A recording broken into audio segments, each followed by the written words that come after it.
वाशिम जिल्ह्यात मागील 3 दिवसापासून अवकाळी पावसाने थैमान घातले आहे. तसेच सायंकाळी काल जे पाऊस झाला त्याच्यावर वादळी वाऱ्यासह गारपीटही झाली.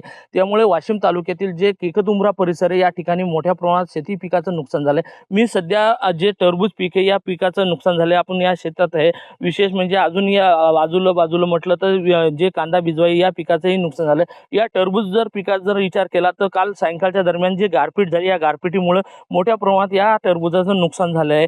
त्यामुळे शेतकरी हा पूर्णतः आता आर्थिक संकटात आलेला आहे. विशेषतः म्हणजे पूर्वीच भाव याला दर नाहीत आणि त्याच्यात आता हे जे गारपिटीने जे नुकसान झालं हे शेतकऱ्याची म्हणजे लागवड खर्च निघेल का नाही ही आता शेतकऱ्याला आर्थिक संकटात सापडत आहे.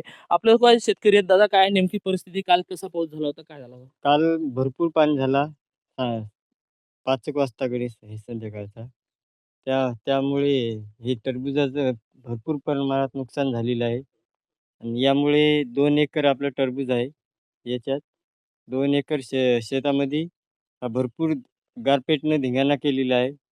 आणि टरबूजं काही फुटलेली आहेत. आणि याले 30 ते 40 50,000 रुपये खर्च आलेला आहे याला. सध्या आता जर टरबूज फुटलेले आहे तर काही जण गारपिटीचा मार लागला. येणाऱ्या दिवसात त्याचं काय नुकसान होऊ शकतं? येणाऱ्या याच्यात आता हे गारपिटीनं अशी डॅमेज झालेली आहेत. म्हणजे काही छिद्र पडलेली आहेत. त्याच्यामुळं आता हे हे काय हे होऊ शकणार नाहीत रिकव्हर. नक्कीच. तर तुमची काय मागणी आहे आता? माझी हीच मागणी आहे की याचं भरपाई भेटायला पाहिजेत अशी. नक्कीच. अनेक शेतकऱ्याचं या गारपिटीखालच्या जे नुकसान झालं त्याची कुठेतरी आर्थिक भरपाई मिळावी अशी मागणी शेतकऱ्याकडून करण्यात येते. कॅमेरामन सचिन राणेसह विठ्ठल देशमुख, TV9 मराठी, वाशिम.